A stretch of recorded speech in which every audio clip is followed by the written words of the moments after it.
پھر ان میں ایک اسماعیلی فرقہ ہے جو امام جعفر صادق کے بڑے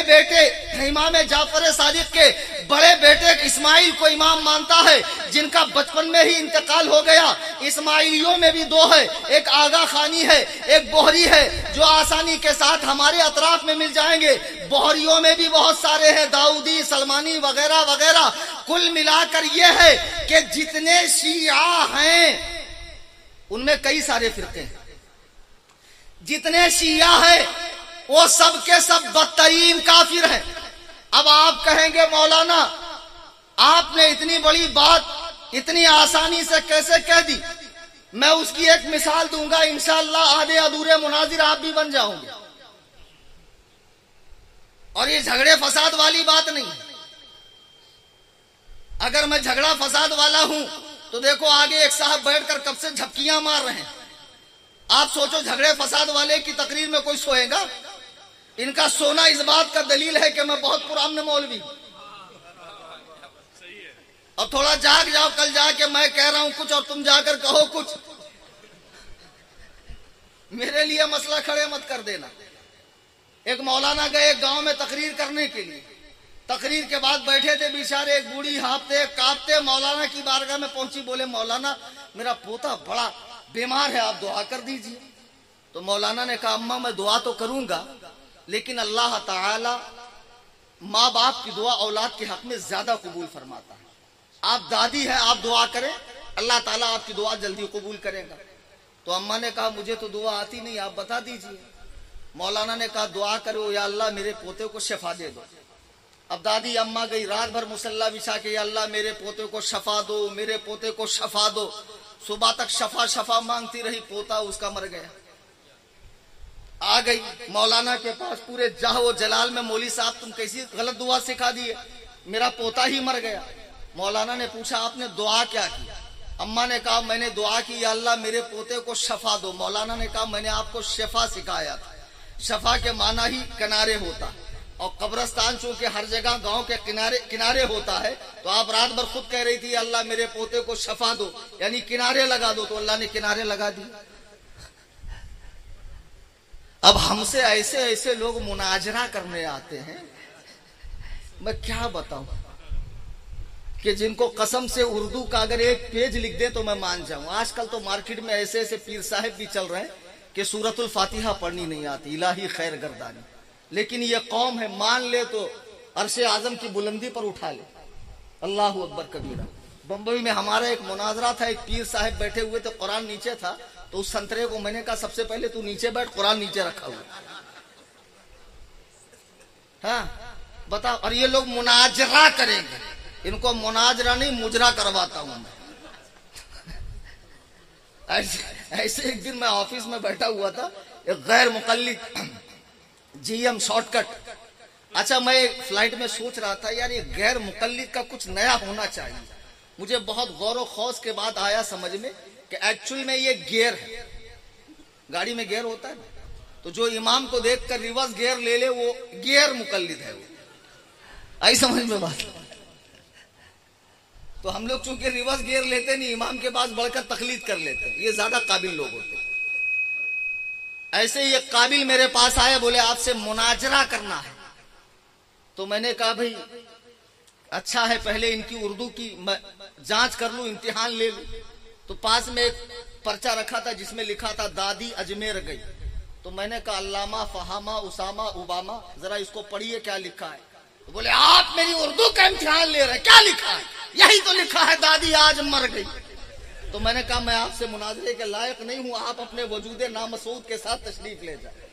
اب وہ دن آ گئے کہ ہم کو ایسے سنتروں سے مناظرہ کرنا پڑے، ان چادر چوروں سے مناظرہ کرنا پڑے گا، آشیرواد کے نام پہ عورتوں پہ ہاتھ پھیرنے والوں سے مناظرہ کرنا پڑے گا، ان محفلیں سما میں جھومنے والے بھنگیوں سے مناظرہ کرنا پڑے گا، جو نذرانے کے نام پر غریبوں کو لوٹتے اور کھسوٹتے ہیں اور مزارات پر کہتے ہیں نہیں ہمارے سوا کوئی دعا نہیں کرے گا۔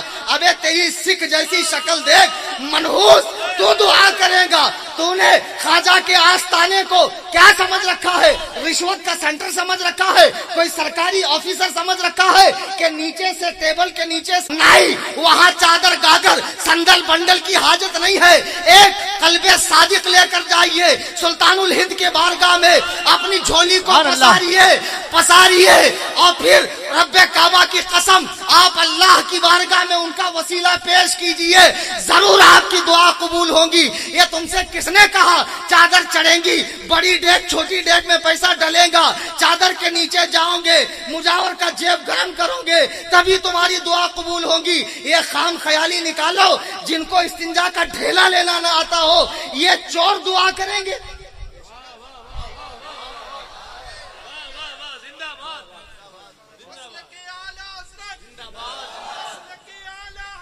زندہ باد زندہ باد. نعرہ رسالت. اجمیر شریف جانے سے منع نہیں کر رہے، ہماری باتوں کو توڑا موڑا جاتا ہے، خارجی ہیں خارجی. ہمیں کہا جاتا ہے اہل بیت کے دشمن ہے. ارے بدبختو، وہ ہمارے امام کا سکھایا ہوا سبق ہے کہ ہم سادات کرام کا شرعی حدود میں رہتے ہوئے ادب و احترام کرتے ہیں. مزارات اولیاء اللہ پر جب بھی انگشت نمائی ہوتی ہے دیابنا وہابیہ کی طرف سے، یہ مجاور صاحبان جن کو سورۃ الفاتحہ پڑھنی نہیں آتی یہ مناظرہ کریں گے.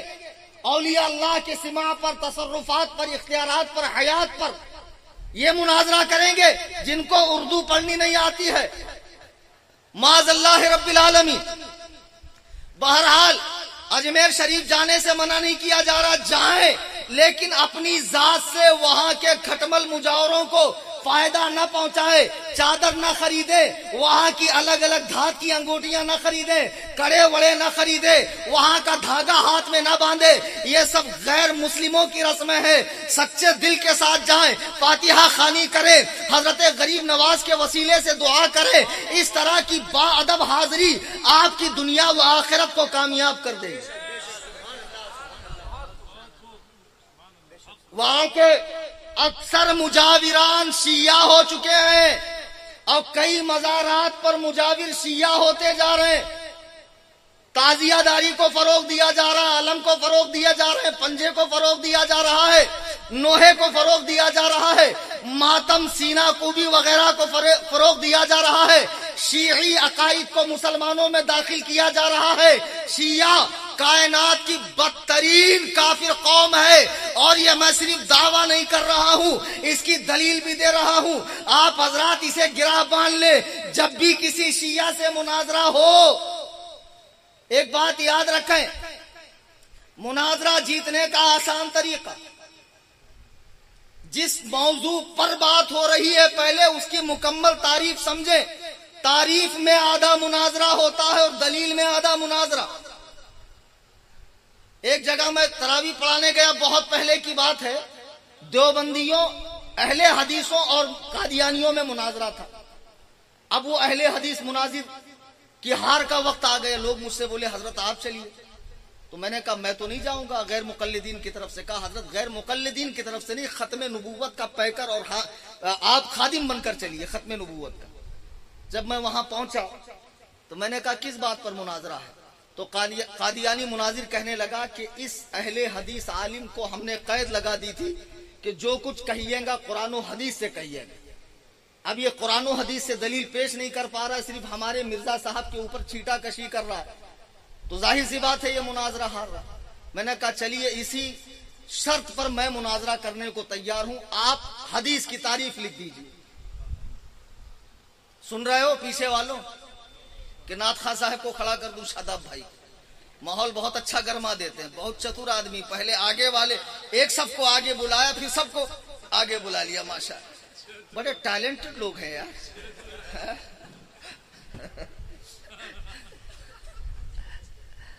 ماشاءاللہ ہونا بھی چاہیے.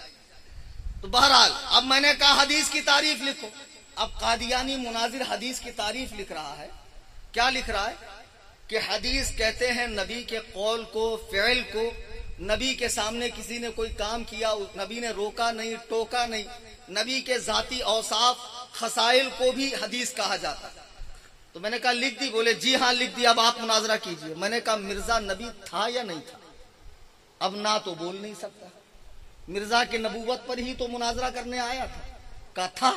تو میں نے کہا اس کی ہر بات حدیث ہے نا، مناظرہ حدیث سے ہی ہوگا، تو اب نہ تو بول نہیں سکتا۔ بولے ہاں مرزا صاحب کی ہر بات تو حدیث ہے۔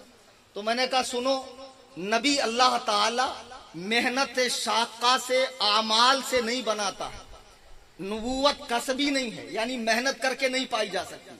اللہ تعالیٰ نے حضرت آدم سے ہمارے آقا تک جن جن کو بنانا تھا نبی بنا دیا۔ نبی اپنی قوم میں ہر اعتبار سے سب سے لائق فائق، ہر کام میں سب سے بڑھ چڑھ کے ہوتا ہے، اخلاق میں، حسب میں، نسب میں، علم میں سب سے افضل و اعلیٰ ہوتا۔ لیکن مرزا کیا تھا؟ مرزا پہلے انگریزی کورٹ کے اندر ایک ہندو وکیل کے ہاتھ کے نیچے 5 روپیہ یومیہ پر ڈیوٹی کرتا تھا۔ مرزا نے محمدی بیگم سے شادی کی، جس کا نکاح اہل حدیث عالم میاں نذیر حسین دہلوی نے پڑھایا، وہ بھی بھگا کر کے۔ نبی کسی لڑکی کو بھگا کے شادی کرتا؟ مرزا وہ تھا جس نے خود اپنی کتاب میں لکھا ہے کہ میں نے زندگی میں کبھی زکوٰۃ نہیں دی، نہ نماز با جماعت پڑھی، اور ہمارے آقا کی عبادت کا یہ حال تھا۔ سیدہ عائشہ فرماتی ہے کہ پائے اقدس میں ورم آ جاتا، سوج جاتے، میں کہتی یا رسول اللہ اپنے حال پر رحم فرمائیں، کیا آپ اپنے حال پر رحم فرمائیں؟ میرے آقا فرماتے عائشہ کیا میں اپنے رب کا محبوب بندہ نہ بنوں؟ میرے آقا رات بھر نوافل کا اہتمام کرتے، ان کے بخشائے ہونے میں کیا شک ہے؟ اتنی عبادت فرماتے کہ اللہ کو فرمانا پڑا یا ایھا المزمل قم اللیل الا قلیلا، اے چادر اوڑھنے والے رات کو جاگیے لیکن کم، رات کو جاگیے لیکن کم۔ ان کی عبادتوں کا یہ حال ہے، اور یہ انگریزی سانڈ۔ اور سنو، اللہ کے جتنے نبی ہیں، کسی نبی نے کوئی کتاب لکھی؟ ارے بولو بھائی، ڈرو مت، پولیس نہیں آئے گی۔ سب پر کتاب نازل ہوئی، اور مرزا کہتا میں نے اتنی کتابیں لکھی کہ اگر 57 اونٹوں پہ رکھے جائے تو وزن سے بیٹھ جائیں گے۔ ہر نبی کا نام سنگل، مرزا کا نام ڈبل ٹیبل۔ آدم، عیسیٰ، موسیٰ، یونس، یحییٰ، زکریا، عیسیٰ، موسیٰ، محمد، سب کے نام سنگل۔ اس کے 3 نام مرزا، غلام احمد۔ یہ نبی ہے، اور ایسا نبی کہ جس کو کئی بیماریاں تھی، اور بڑا عجیب و غریب نبی تھا۔ یہ اسی کی کتاب میں لے کر آیا ہوں، حقیقت الوحی۔ اور جب میرا وہاں جانا ہوا تھا پنجاب سائٹ قادیان، تو وہیں سے میں لے کر آیا۔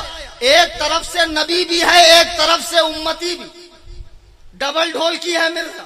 اور کبھی کہتا میرے نبی ہونے کی یہ دلیل ہے کہ مجھے عورتوں جیسا ماہوار بھی آتا، جیسے اشرف علی تھانوی کو بھی ماہواری آتا تھا، تو مرزا کو تو واقعی آتا تھا۔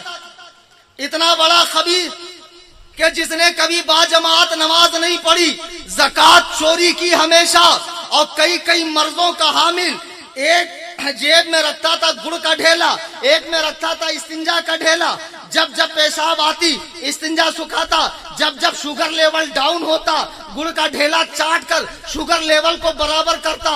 اس کا بیٹا مرزا بشیر کہتا ہے حیات مہدی میں ایک دن ابا کا شوگر لیول ڈاؤن ہو گیا، تو آپ نے ہڑبڑی میں، عجلت میں استنجا کا ڈھیلا نکالا اور چاٹنا شروع کیا۔ جی یہ مرزا غلام احمد قادیانی خبیث۔ تو بہرحال شیعہ آج جو شیعوں کی حمایت میں اٹھ رہے ہیں، شیعہ کافر کیوں؟ شیعہ کئی وجہوں سے کافر ہے۔ ایک سب سے بڑا ان کا عقیدہ امامت، اسے گرہ باندھ لیں، آدھے مناظر آپ بھی ہو جائیں گے۔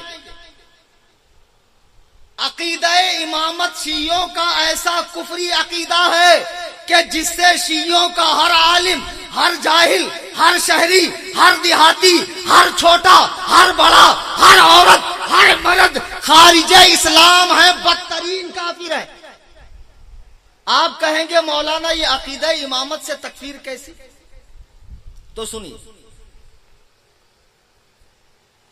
حضرت آدم سے حضور پاک تک انبیاء تشریف لائے، اس کے بعد سلسلہ نبوت ختم ہے کہ نہیں؟ کسی ایک مسلمان کو بھی اس سلسلے میں حبہ برابر شک ہے، شبہ ہے، ڈاؤٹ ہے؟ نہیں، اللہ کی قسم نہیں، ہمارا ایمان غیر متزلزل ہے کہ میرے آقا اول الانبیاء بھی ہیں، آخر الانبیاء بھی ہیں، خاتم الانبیاء بھی ہے، افضل الانبیاء بھی ہے، امام الانبیاء بھی ہے۔ آپ کی ختمیت میں کوئی شک نہیں۔ شیعوں کے نزدیک حضور کے جانے کے بعد 12 امام ہوئے، کتنے؟ جس کی شروعات مولا کائنات سے ہوتی ہے، پھر امام حسن مجتبی، امام حسین، امام زین العابدین، امام باقر، امام جعفر، پھر امام موسیٰ کاظم، اس طرح ان کی اولادیں یہاں تک کہ امام مہدی۔ یہ 12 اماموں کو شیعہ تمام انبیاء سے افضل مانتے ہیں۔ شیعوں کی اصول کافی اٹھا کر آپ دیکھ لیں، اسلامی حکومت آیت اللہ خمینی کی اٹھا کر دیکھ لیں، یہ 12 اماموں کو شیعہ تمام انبیاء سے افضل مانتے ہیں۔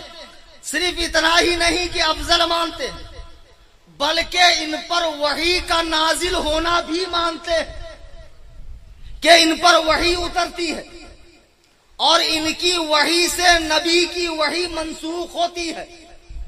ان کو حلال و حرام کا بھی اختیار ہے، اور یہ سب کے سب شارع ہیں، یعنی دین بنانے والے ہیں۔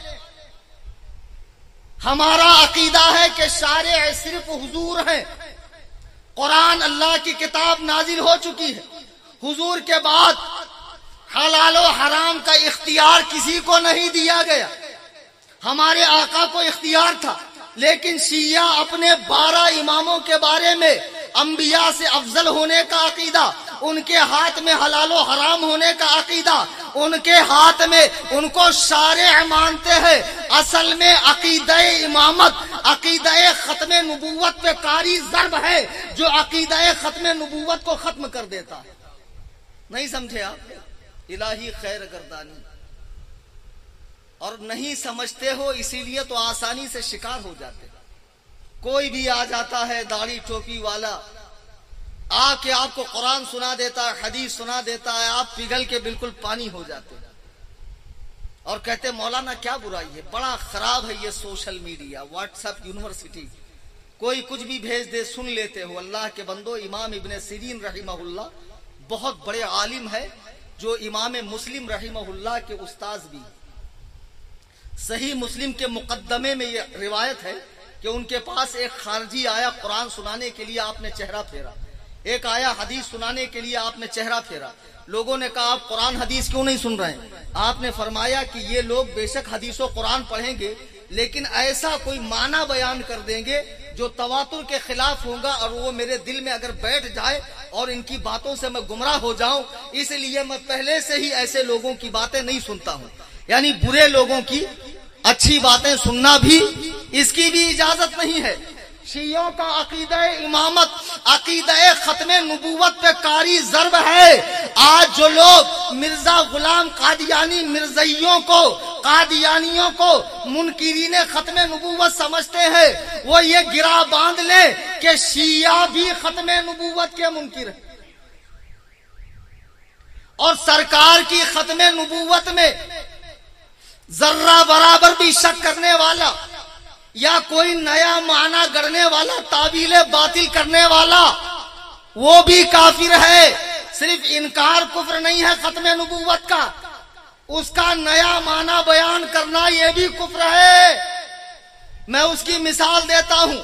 ایک شخص نماز کے فرض ہونے کا انکار کرتا ہے، بتاؤ مجمع والوں کافر ہے کہ نہیں؟ ایک شخص نماز کی فرضیت کا انکار کرے وہ کافر، اور ایک شخص فرضیت کا انکار تو نہیں کرتا ہے لیکن کہتا ہے ہم مکے میں پڑھ لیتے ہیں، یا نماز کے معنی دعا ہے ہم لوگ دعا کر لیتے ہیں، یہ اٹھک بیٹھک والی نماز مراد نہیں ہے، یہ تعویل باطل ہے، تواتر کے خلاف معنی ہے، اجماع کے خلاف معنی ہے، ایسا معنی بیان کرنے والا بھی کافر ہے۔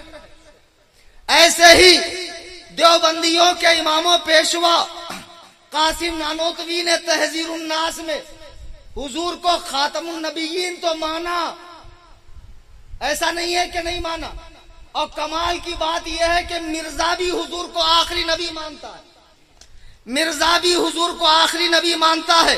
اس کی ایک عبارت پڑھ کر پھر میں آپ کو آگے گفتگو بڑھاؤں۔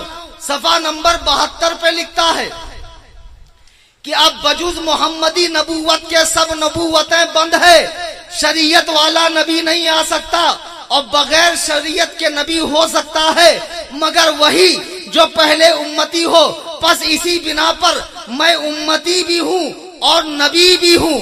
یعنی حضور تو اپنی جگہ آخری نبی ہے، لیکن جو پہلے اللہ نبی بناتا تھا وہ مہر اللہ نے حضور کو دی، اب حضور جس کو ٹھپا لگائیں گے وہ نبی بنتا جائے گا۔ مرزا نے نبوت کا دعویٰ بعد میں کیا، پہلے اس دروازے کو کھولا ہے دیوبندیوں کے امام قاسم نانوتوی نے، ختم نبوت کا نیا معنی بیان کر کے کہ اس سے مراد ختم زمانی نہیں بلکہ ختم رتبی ہے۔ حضور صرف مرتبے میں آخری ہے، زمانے کے لحاظ سے آخری نہیں ہے۔ جتنے دیوبندی آن لائن میرا بیان سن رہے ہیں انہیں میرا چیلنج ہے کہ تم اپنے دارالعلوم دیوبند کے بانی مبانی قاسم نانوتوی کے سر سے اس کو کفر کا بوجھ اتار کے بتا دو۔ میں دعویٰ کرتا ہوں کہ قاسم نانوتوی نے تحذیر الناس میں حضور کے آخر الانبیاء ہونے کا انکار کیا۔ آئی سمجھ میں بات؟ اس نے دروازہ کھولا اور مرزا گھس گیا۔ میرے آقا فرماتے ہیں صحابہ سے کہ سنو، ایک محل تعمیر ہے، محل مکمل محل تعمیر ہو چکا ہے، ایک اینٹ کی جگہ باقی ہے۔ تمام لوگوں کو دعوت دی گئی تو صاحب خانہ نے پوچھا محل مکمل ہے؟ لوگوں نے کہا ایک اینٹ لگ جائے تو محل مکمل ہوگا۔ حضرت آدم سے جناب عیسیٰ تک انبیاء آ کر محل نبوت کو تعمیر کرتے رہے، جب آخری اینٹ کی جگہ تھی تو وہ آخری اینٹ میں ہوں جس نے آ کر نبوت کے محل کو مکمل کر دیا، نبوت کے محل کو مکمل کر دیا۔ بہرحال شیعوں کا عقیدہ امامت، عقیدہ ختم نبوت کی تردید ہے۔ اماموں کو یہ مراتب دینا، اماموں کے ساتھ ایسے عقیدے رکھنا، یہ ختم نبوت کا انکار ہے۔ اس کے علاوہ شیعوں کا دوسرا عقیدہ جو کفری ہے وہ یہ کہ وہ قرآن کریم کو مکمل نہیں مانتے اور جھوٹ بہت بولتے ہیں۔ جھوٹ بولنا ان کے مذہب میں عبادت ہے۔ یہ کہتے ہیں جب حضرت علی اپنا حق دینے کے باوجود خاموش رہے، ابو بکر و عمر و عثمان سے نہیں لڑے اور تقیہ کیے رہے، تو ہم لوگوں پہ بھی فرض ہے کہ ہم لوگ بھی اسی طرح جھوٹ بول کر اپنے مذہب کا پرچار کریں۔ تیسرا ان کا کفری عقیدہ یہ کہ حضرت جبریل امین علیہ السلام خائن ہیں، یعنی امانت میں خیانت کرنے والے ہیں۔ وہی لے جانا تھا حضرت علی کے پاس، لے کر گئے حضور کے پاس۔ پھر ان کا کفری عقیدہ سب صحابہ، صحابہ کو گالیاں دینا، ان کی تکفیر کرنا۔ ایک مسلمان کو کافر کہنے والا ایک مرتبہ کافر ہوگا، 1,24,000 کم یا زیادہ بھی ہو سکتے ہیں حضرات صحابہ بھی، ان سب کو کافر کہنے والا کتنی مرتبہ کافر ہوا آپ اندازہ کر لیں۔ آج ان کافر شیعوں کی نقل ہمارے یہاں سنی بھائی کر رہے ہیں، پیرانے کرام کر رہے ہیں، مزاروں پر سجادہ نشین بنے بیٹھے ہیں۔ سنی مسلمانوں، آج کی اس نشست میں عزم مصمم کر کے اٹھیں کہ میں ایسے کسی غالی درجے کے تفضیلی پیر سے نہیں ملوں گا جو حضرات صحابہ پر بھونکتا ہو، جس کا عقیدہ اہل سنت کے خلاف۔ بہت پیر صاحبان گھوم رہے مارکیٹ میں، باڑ آ گئے، احمد آباد، بمبئی، حیدرآباد، بنگلور، کلکتہ، یہ بڑی بڑی سٹیاں جو ہے یہ پیروں کی چراگاہیں ہیں. اور پیر لوگ بڑے چتر ہوتے ہیں اور بڑے چاپٹر ہوتے ہیں، پڑھتے لکھتے تو کچھ نہیں ہے مگر ماحول بہت جلدی بنا لیتے چمچوں کے ذریعے. وہ شیخ سعدی کا شعر ہے، پیر اڑتا نہیں ہے مرید اڑا دیتے.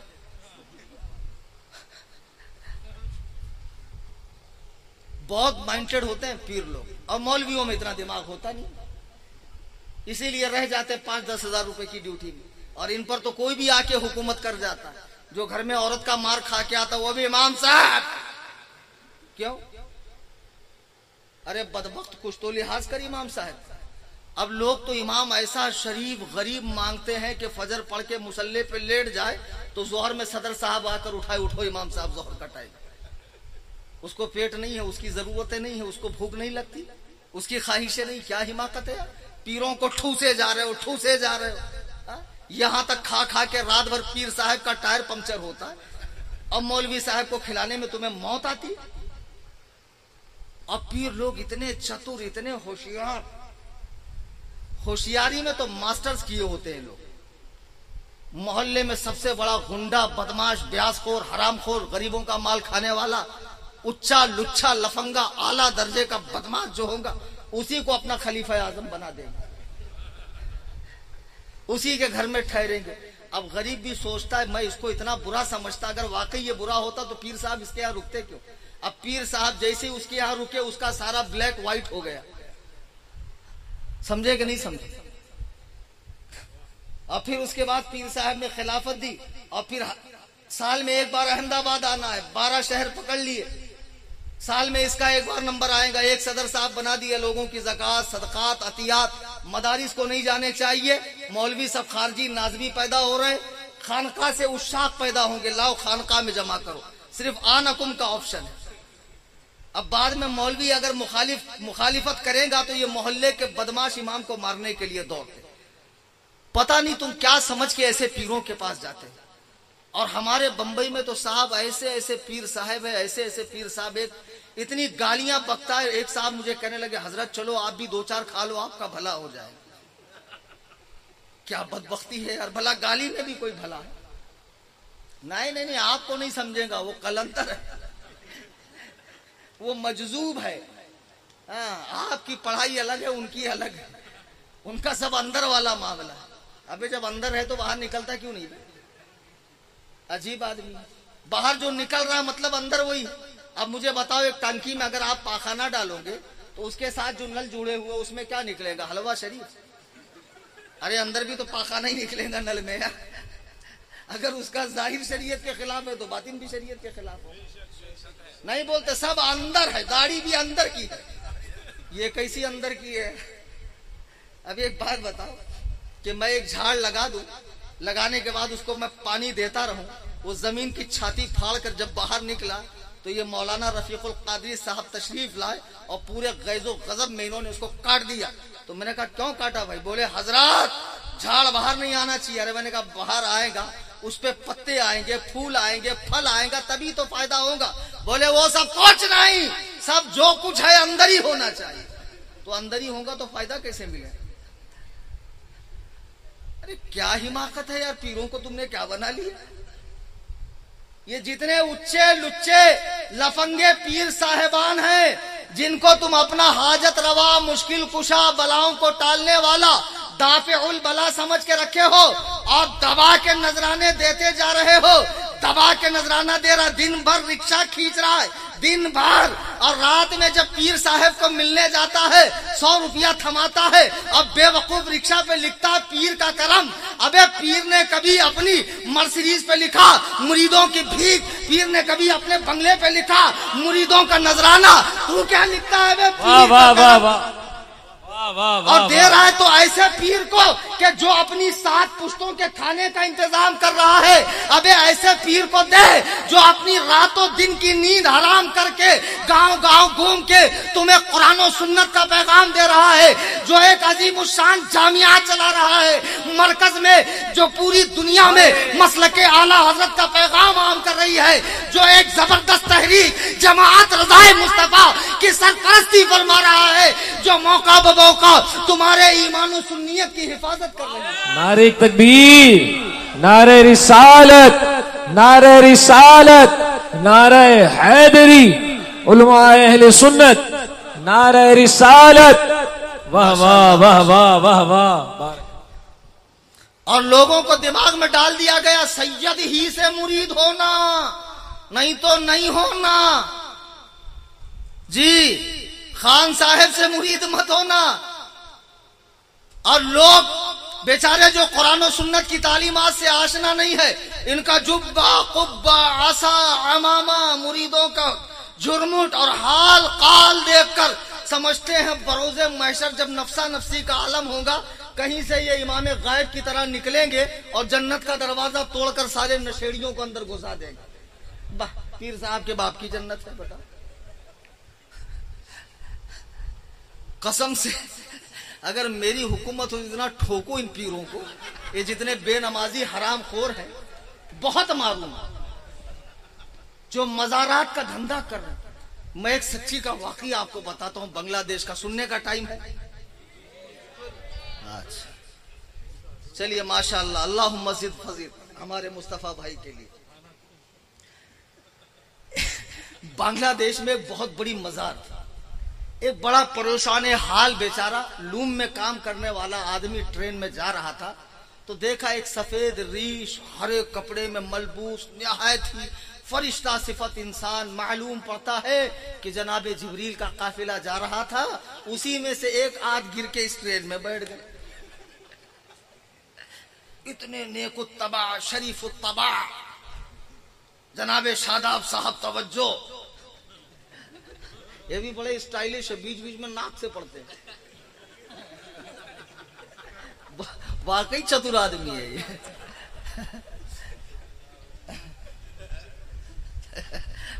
ہم سب پہ نگاہ رہتی ہے بابو ہماری۔ تو بہرحال اب جب یہ ٹرین میں بیچارہ غریب پہنچا تو دیکھا کہ فرشتوں کی جماعت میں سے ایک صاحب بچھڑ کے نیچے آ گئے اور بیٹھے، بڑی سفید ریش اور ہاتھ میں تسبیح۔ اب پتہ نہیں وہ پڑھ رہا ہے اللہ رسول کا نام کے بول رہا، آتا جا پھنستا جا، آتا جا پھنستا جا۔ اب یہ غریب قریب گیا، کہا حضور آپ تو بڑے نیک معلوم پڑتے ہیں، اب میں تو بہت بدحال آدمی ہوں، کچھ کرم فرمائیے۔ بولے ٹھیک ہے، ہماری مزار پاک کا عرس ہے، وہیں چلو، انشاءاللہ تمہارا بیڑا پار ہے، غرق نہیں ہے۔ تو یہ بھی چلا گیا۔ اب پیر صاحب وہاں کے صاحب سجادہ تھے، تو اب اس نے جب دیکھا کہ مزارات پہ لوگوں کے چڑھاوے، حلوہ، مانڈا، ملیدہ، بکرے، مرغے اور دھاگے اور چوڑیا اور گھوڑے اور بالاں کاٹ رہے لوگ، دور دور سے منت کر کے لے کے آ رہے، مزار ہی پہ کاٹوں گا۔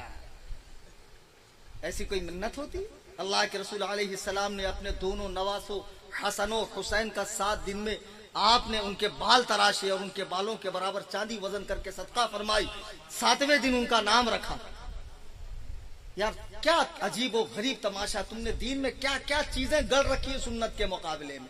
تم 40 دن عورت کو مجبور کرو گے، نہیں بیٹھے رہے، 40 دن کے بعد ہی چھلا ہوگا، یہ چھلے کو ڈالو چلے میں اور رسول اللہ کی جو سنت ہے اس پہ عمل کرو۔